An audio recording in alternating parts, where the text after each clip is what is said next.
Welcome back everyone to Pontus Fathom Hobbies. We've got a package today. I believe this is a Song of Ice and Fire figures. So let's just do this haul video here and I'll show you what I picked up.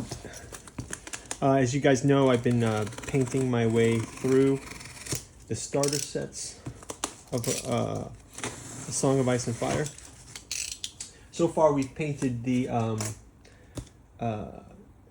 Lannister versus Stark, the Night's Watch, House Baratheon, and Targaryen. We were going to start to do Greyjoy up next, but I saw that there was we got some sales here in Asia around.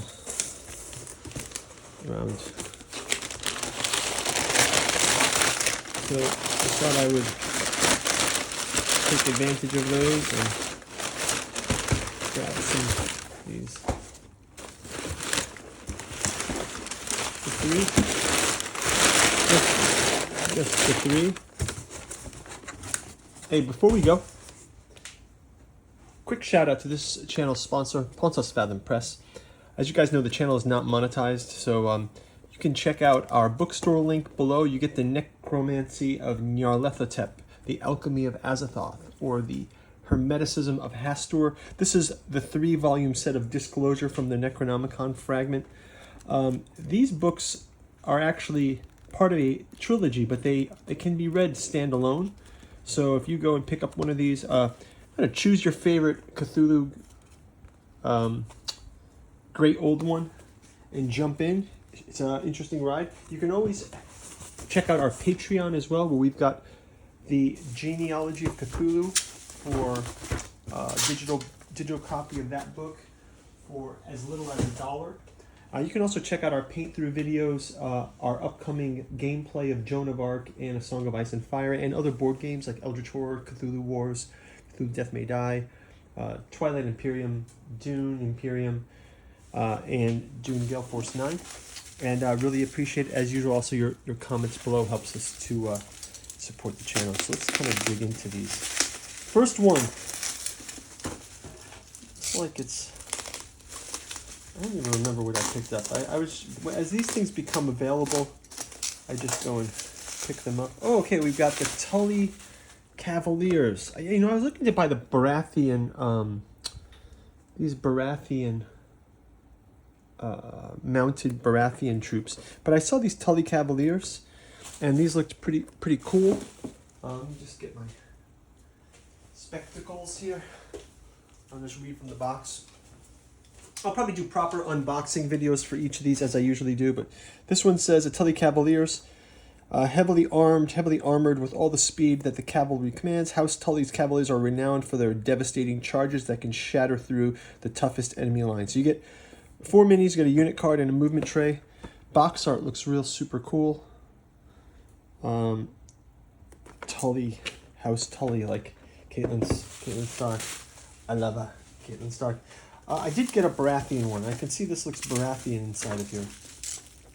But they didn't have, they were sold out of the Baratheon cavalry guys that I was looking for. Oh, okay, this is, so yeah, I'm kind of getting into these side houses. So this is the High Garden Pikemen. Again, this is kind of cool. I thought this was cool. I saw that there was people out there that are trying to put together, like, I don't know, the blacks and the greens, sort of like the House of the Dragon style. This comes with 13 miniatures. 1 High Garden Pikeman Bannerman, 1 High Garden Pikeman Captain, and 11 High Garden Pikemen. So you get a captain, a bannerman, and then you get 3, 3, 3, and 2 different variations of poses. It says Highgarden, the center of power for House Tyrell, is known as a place of chivalric values. In the conflict to secure the Iron Throne following Robert Baratheon's death, House Baratheon has called in play for aid, and House Tyrell has answered by sending their Highgarden pikemen. So that's also the box art. Looks great. I will definitely be using this for the reference art. I do like the banner, the high guarded banner. How does that banner? See, the banner's flowing downward. You can see here, this banner looks like it's flowing downward. But let's do a, we can do a proper unboxing of this. And we'll probably do paint throughs for these. I'll probably start getting into, I think, after Greyjoy, I should be able to do a paint through of Free Folk. Even though I don't have the starter set, I have 1, 2, 3. This might be the 4th. And maybe I'll even throw the Stormcrow Archers in there just to batch them up together. But then this last box.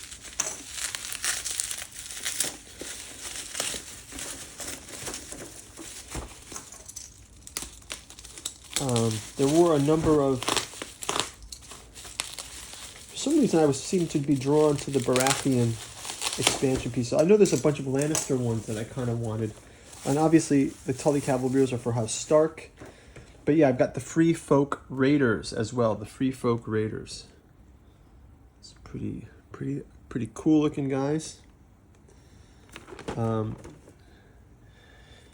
The Free Folk Raiders, it comes with 13 miniatures. It's got 12 Free Folk Raiders, a raid leader, 2 cards, 1 unit card, 1 attachment card, and a movement tray. This requires a Free Folk starter set. I believe like I can probably pull off an army without the starter set. I've got the Free Folk Heroes, I've got Skin Changers, I've got Spear Wives, and I've got these guys. I think that should be enough to be a army. Maybe I can throw in the Stormcrow Archers. Just, I don't know if that fits really, but... oh, I also have Savage Giants. No, those are from the... Those are also Free Folk. I can use the Savage Giants, the Skin Changers, the Spear Wives, the Free Folk Heroes, and this. I think I've got enough to put an army together. Yeah, guys, let me know in the comments. You think that's enough? I'll check in the chart, but Savage Giants, Free Folk Heroes, Skin Changers, Spear Wives, and Free Folk Raiders. Raiders and Spear Wives are definitely like units. Anyway, it says the vast boreal forest and tundra beyond the wall are home to untold numbers of free folk, so-called barbarians, who bow to no king. The so-called barbarians who bow to no king and value that freedom above all other things. Thus, when the banners are raised to summon them all together, few southern lands can comprehend the sheer tide of howling barbarians ready to descend upon them. So this is pretty cool. You can see that they all have kind of, it's a double axe guy. This one looks like some kind of ice pick, and some kind of flail kind of weapon. And this guy's got like a hammer and a club. You can kind of see that they're all wearing fur. Yeah, I can kind of see this one here. A flail, a hammer, and a club. And then the leader card. He looks like he's got two, he's like this guy, these 2 stone axes. And they all got these fur coats. So that's good. So yeah, that's going to, these are going to be great. So I think I will probably do a big batch paint of Greyjoy next. And I think after that I will put together, I do have a number of things that I have to paint still. So I've got Stormcrow Archers. I've got Stark Heroes. Maybe I'll do Tully and Stark Heroes together. And maybe I'll do Highgarden Pikemen and the Stormcrow Archers together. Because I think they could be kind of extended there. And then I'll probably put together Savage Giants, Free Folk Heroes, Skin Changers, Spear Wives, and the Free Folk Raiders for another paint through. So guys, this is what you do. If you can go ahead and like and subscribe and ring the bell, I can get you guys notified when I get those paint through videos posted. And as I mentioned, I've got upcoming paint throughs for. I'm going to be going into the Unleash Hell saga of Joan of Arc. So there's a couple of cool monsters in that one to paint. Some extra minis for that one. So that'll be coming up from a gameplay point of view. We just wrapped up Targaryen versus Baratheon from a Song of Ice and Fire gameplay. So I would expect the next gameplay after we paint Greyjoy will be Greyjoy. I might do Greyjoy versus, I think Greyjoy versus Stark would good. So maybe I'll get these painted for the Greyjoy versus Stark. That might be kind of cool. All right, guys. Thanks a lot for watching, and click through to the next video, and we'll see you soon. Take care.